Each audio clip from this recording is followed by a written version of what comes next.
نرخ ارز.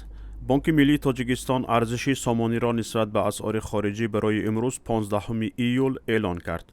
طبق نشاندهی بانک ملی تاجیکستان در بازار ارز کشور 100 روبل روسی 17 سامانی و 10 درم ارزش دارد.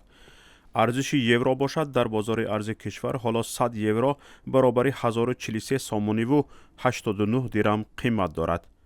ارزش دلار آمریکایی در بازار ارز تاجیکستان 100 دلار برابر 1043 سامانی و 16 درم می باشد. نرخ طلا. قرب طلا در برجه های لندن صبح امروز 1705 دلار و 78 سنت برای یک اونس تعیین شد. نرخ نفت خام.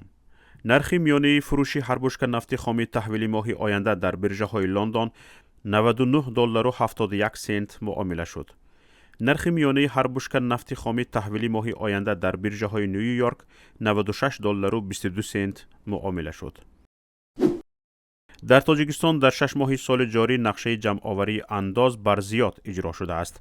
در این باره نصرت الله دولتزاده رئیس کمیته اندازی نزد حکومت کشور روز 14 ایول ضمن نشست مطبوعاتی خبر داده گفت در نیم سال نقشه انداز 101.8% اجرا شده به بودجه به جای 715 میلیون سامانی 7 میلیون 280 هزار سامانی وارد شد. در همین حال رئیس کمیته انداز گفت قرض انداز نسبت به 1 ینوری سال 2022 196.5 میلیون سامانی زیاد است. به گفته او قرضداران اساسی از انداز نیروگاه برق آبی سنگتوده 1 با 244.6 میلیون سامانی، نیروگاه برق آبی راغون با 55.8 میلیون سامانی، تاجیک تلکام و ساختارهای آن 123.3 میلیون می باشند. عموما این 43% قرض عمومی را تشکیل می دهد.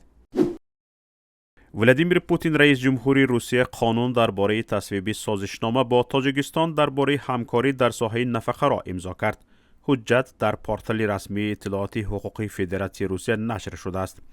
سازشنامه 15 سپتامبر سال 2021 در شهر دوشنبه به امضا رسیده به پرینسیپ متناسب اساس یافته تقسیم مسئولیت مالیوی طرفها را جهت تامین فراگیری سقوط حقوق‌های نفقه‌ای در قلمرو آنها به دست آورده پیش بینی می‌کند. حجت به شهروندان فدراسیون روسیه و تاجیکستان و همچنین به اعضای عائله آنها دخل دارد. ابیکت شرطنامه همه نمودهای نفقه‌های سقوطی میباشند. شمس الله کبیرزاده سردار ریاست تشکیلی اندازبندی کمیته اندازی تاجیکستان ضمن نشست خبری اظهار داشت که اکثر بلاک نویسان تاجیک دیده و دانسته از پرداخت انداز سرکشی میکنند. به گفته او ستاره های اینترنت از کمبودی های قانونگذاری استفاده میکنند اما به زودی وقت پرداخت مبلغ آنها فرا میرسد. کبیرزاده تاکید کرد که مقامات خوب میدانند که چقدر و کی معاش میگیرد اما سندهای معیاری حقوقی امکان نمیدهد که بلاک نویسان را درست اندازبندی کنند. و همچنین گفت در گزارش های بلاک نویسان تا مهلت آخرین پیشنهاد اعلامیه در عموم 18 میلیون سامانی درآمد نشان داده شده است. یادآور میشویم که ستاره های شبکه های اجتماعی تاجیک موظف بودند تا 1 اپریل اسناد را به مقامات انداز پیشنهاد کنند. آنها باید مبلغ درآمد خود را نشان میدادند. در تاجیکستان همه گونه فایده‌ای که شخصان واقعی به دست آوردند نوابسته از نمود فعالیت اندازبندی کرده می شود.